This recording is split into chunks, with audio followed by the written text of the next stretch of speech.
Welcome everyone to episode 2 of our R&D series on Marvel Snap. My name is Nathan. I'm one of the co-hosts here at Talk About Tatooine. Today what we're going to be going over is my first iteration of a Destroy Mechanic deck. I'm very excited to show you guys what went on during this research and development episode, and keep in mind this deck does not have Galactus. So when we get Galactus, we're going to do an additional iteration of this deck, and we're going to see just how much of a difference he is going to make, and we're going to have the numbers to prove it. So buckle up here, guys. This one is a little bit of a rough ride for me to go through for all 100 games, but we're going to show you guys what works well with this, how we can improve, and then that's hopefully going to set us up for some more episodes here in the future. Let's dive right in. Here we have the entire deck with its cost and power breakdown. With a 3.4 energy to 2.7 power ratio, this deck relies on its abilities, primarily the Destroy mechanic, to gain the advantage over opponents. Let's start by going over the cards in this deck. We're starting off with that one cost option. In slot number 1, we have Nova. This is a classic 1 cost destroy card. Upon destruction, we get an awesome animation and +1 power to all cards on our side of the field. This is really helpful if destroyed somewhere around turn 4 or 5. This will give us a great benefit to our matches and potentially max out Null in turn 6 or turn 7. Our second card in the deck is Squirrel Girl. This card is basically just here for cannon fodder. The goal of this card is to be able to destroy as many cards as possible on the field, and then be able to get death on the field for as cheap as possible. Next, we move on to our 2-cost cards. In slot number 3, we have Bucky Barnes.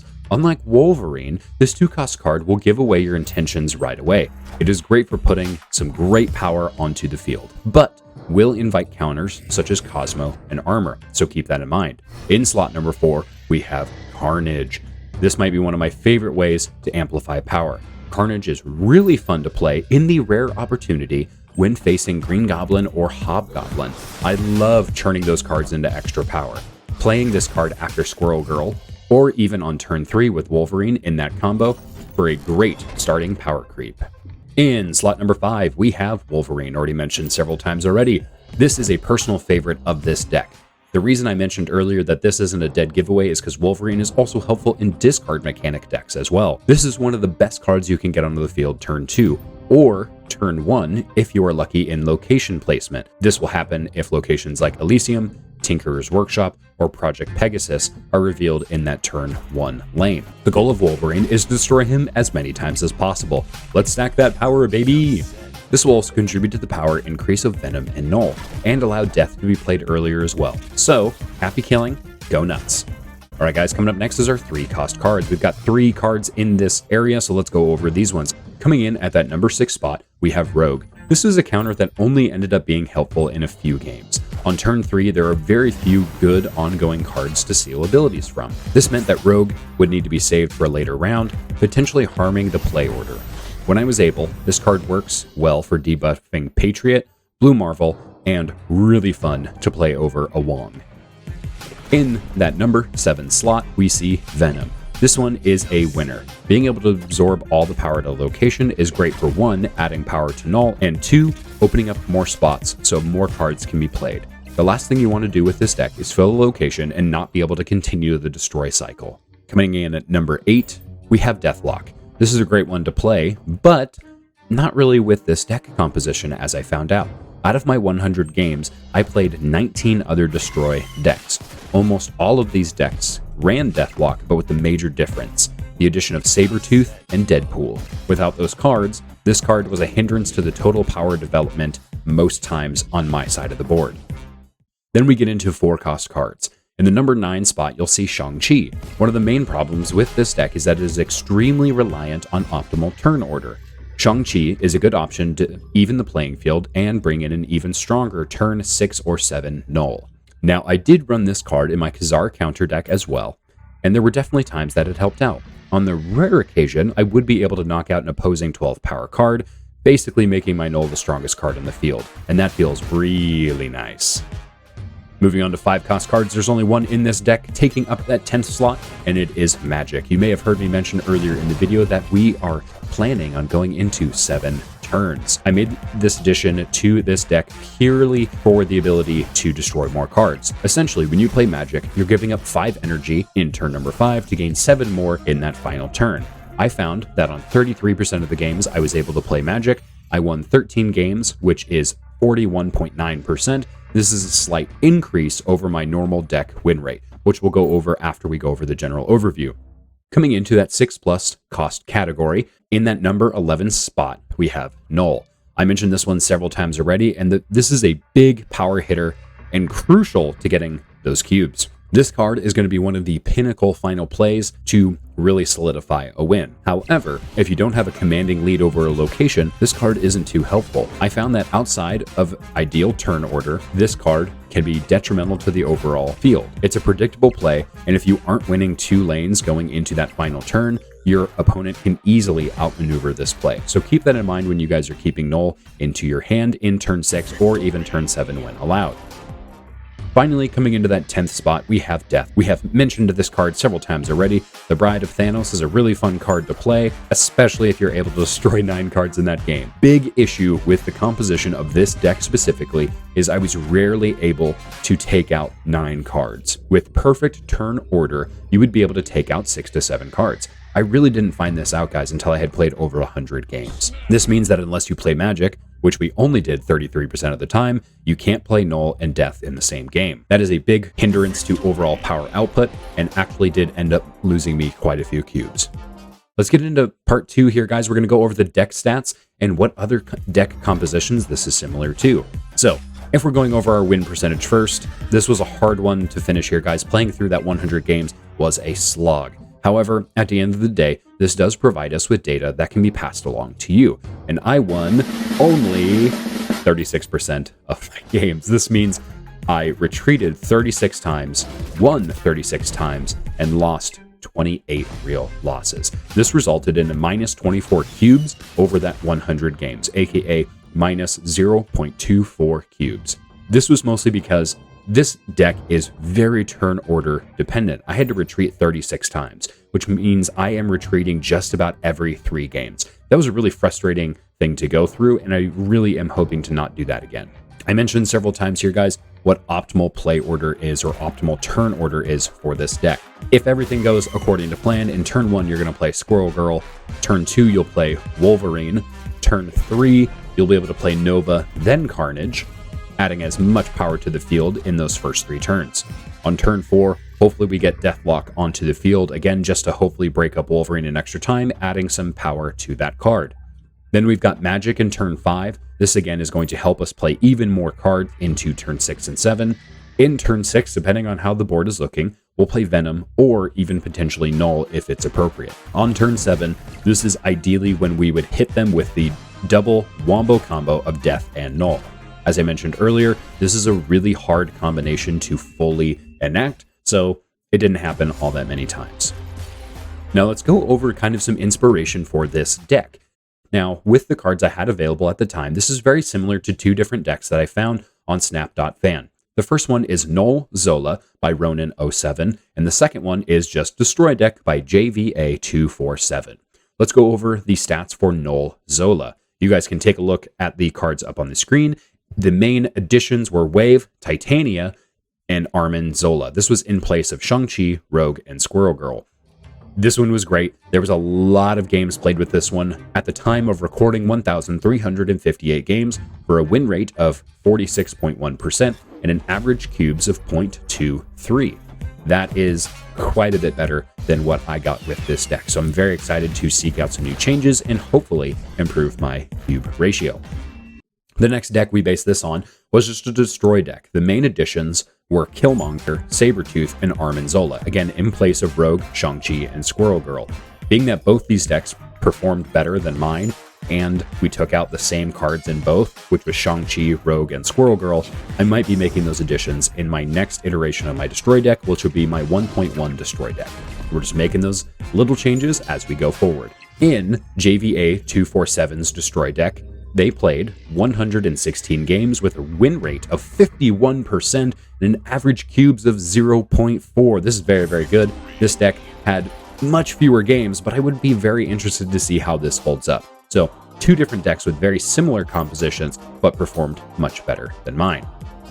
All right, guys, we're getting into part 3 of this video, which we're going to be getting into location details. Let's be honest, there are a ton of locations that synergize well with this deck, and specifically the destroy mechanic. I'll just go through these really quick, but there are too many to go over in detail. Maybe that'll be another video. Locations that synergize well are the Superflow, Death's Domain, Elysium, Cloning Vats, Danger Room, Collapsed Mine, Hala, Tinkerer's Workshop, Bar Sinister, Altar of Death, Warrior's Falls, Camartage, Muir Island, Murder World, Project Pegasus, Wakandan Embassy, Rickety Bridge, The Peak, Sinister London, Sakaar, Shuri's Lab, and Vormir.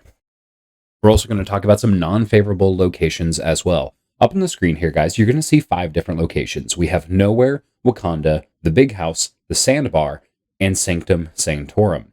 So, out of these 5 locations, we only won 3 rounds. That is a very poor showing.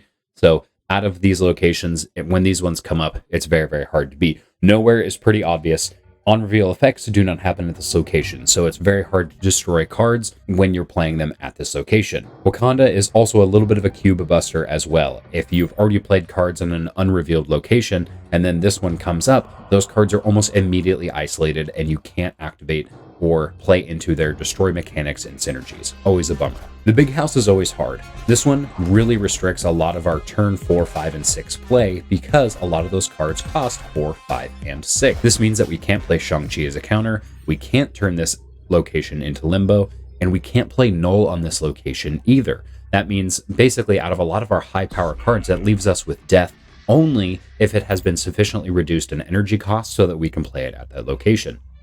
The Sandbar is a hard one. This one, I had just finished my 100 game testing, and so I only saw this one time. However, I've played many rounds after this, and this one's very frustrating because there are no cards in this deck with no abilities. Same with Sanctum Sanctorum. If these pop up in the same match, it's an automatic retreat. That is 2 locations you basically can't play cards at, and it's really hard to come back.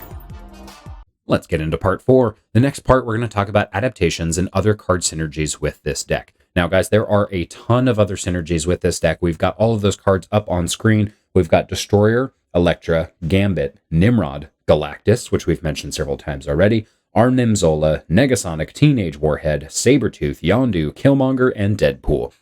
There is almost enough Destroy Mechanics cards for an entire new deck. So that means there's going to be a lot of different permutations of this deck to go over, and we're going to be hitting on those in the future. So make sure you guys stay tuned for those. Again, because there are so many Destroy Mechanic synergies, we won't be going over all of them. So make sure you guys review these, keep swapping cards in from the other synergies list into the main list, and you guys will have a good showing for that deck. Let's go over non-specific synergies as well. Now, there's 3 different cards I added here. There is Electro, Wave, and Titania. These are all really, really good cards, but synergize actually pretty well with this deck, even though they don't contain the Destroy mechanic specifically. Let's start with Wave. This can be very helpful in adding Null, Death, or even Magic to the field quite early in the game, specifically on turn 4. That can be very, very helpful, especially when Magic is played, because instead of trading 5 energy for 7, you're trading 4 energy for 7 later in the game. Now, I added Titania in here as well, because honestly, it's super simple. She's easy to destroy and has lots of power. This is helpful for feeding Death and Null in that turn 6 or potentially 7 finisher. Now, I added Electro with this deck as well. I don't actually have Electro unlocked, but I did see this played a lot with Galactus decks. That's a card that I'm really excited to get here in the future. I'm saving those collector's tokens, guys, and then we're going to be able to get it. It allows the player to get Galactus onto the field turn 5, and then be followed by Null and Death for a killer final turn. Really, really good card. I didn't see the value in this card until I started seeing it played with cards like Galactus, and it was a game changer. Let's get into part 6 here, guys. Counters to this deck. The first one we have is Cosmo, the good old boy from the CCCP. This card is an obvious counter to our Destroy mechanic because everything is marked on reveal. If you can't on reveal your cards, then that Destroy mechanic immediately goes away. Similar process to Armor. You might be able to on reveal, but nothing can get destroyed. If you can't kill stuff, it becomes a lot harder to win. Then we go into our third counter here, which is Mystique. And you might be thinking, hey, Nathan, why is this in there? I'm throwing this into the ring here because I have seen players increase their power output enough with this card, usually played behind Cerebro, Patriot, Wong, or Blue Marvel, to win games very, very consistently. And it really stinks to get hit into those cards, even when you get optimum turn order, and they just end up taking those last two because they are just able to buff their cards more than you can. Then we get into that fourth counter. Rogue is actually a card that we would use in this deck as a counter to other players, but we've also had it happen to me a few times as well. And let's just say, getting your Null's ability stolen in turn 6 is fairly crushing to the spirit, and it leaves you pretty salty and usually short several cubes. Shang-Chi's a pretty obvious one. This one's on the nose. Getting Death, Null, or even Venom, or heaven forbid, all three killed in one turn is really going to bust those cubes. So all 5 of these cards do make pretty decent counters, so make sure you guys are playing your enemy just as well as you're playing your own cards, and you guys are going to see some success. Let's wrap this one up here, guys. As you guys are hopefully getting to the end of this video, you might be wondering why I went through and did all this. You might even be saying, Nathan, why in the world did you not use Deadpool? Or why don't you have Killmonger in that deck as well? And I have a couple answers here. First is when I originally made this deck, I made this deck with the cards I had available. I didn't even have Null when I first made this deck. I had to actually reset the counter once I got Null, and I still don't have Deadpool available. So there's many, many different Destroy Mechanics cards, but I am still working through different permutations of this. I have several iterations following to test their effectiveness of this deck, but even though I don't have all the optimal cards, I want to get a solid sample size for this deck, because then I can clearly say this worked or it didn't, and obviously, as you guys know earlier, it definitely was not a winner. This is all in an effort to be truly as scientific as possible. Now that I have logged 100 games with this deck, I have enough data to go through and make those analysis. I have all the location data, decks I did well and didn't do well against. Honestly, I'm not going to do a deck and enemy breakdown in this one because I lost a lot of games here, guys, so there just wasn't enough data to come up with good results. Once I add new cards, i.e. like Deadpool and Galactus, I'm going to put them in. I'm going to do that extra 100 games, and then we can start comparing the two between these two decks, and often more as well. Finally, the purpose of this series is to test out a lot of decks. Now, the first episode we went over a Khazar counter. Second episode we went over my original iteration, which is this deck of the Destroy mechanic. Right now, between the two decks, we are sitting at that number 1 spot. We're looking at overall average cubes. That's really what we're looking for, with Khazar counter in that number 1 spot, and then our Destroy deck in that number 2 spot. Thank you guys so much for watching. Make sure to like and subscribe if you guys made it all the way through the video here, guys. We do want to mention we do have a Patreon that's going to be going up as well. We're putting a lot of work into this currently over at the Talk About Tatooine Patreon. You guys are going to be able to find the video link. You guys are going to follow. You guys will be able to find the link for that Patreon in the description of this video. Now, if you love what you're seeing and you guys want to support the channel, that's a great way to do it. Or if you guys want to get specific benefits, which we're actually working on rolling out quite a few of those now, make sure you guys join and support. Until next time, happy snapping here, guys. Try this out, and let's see how you did.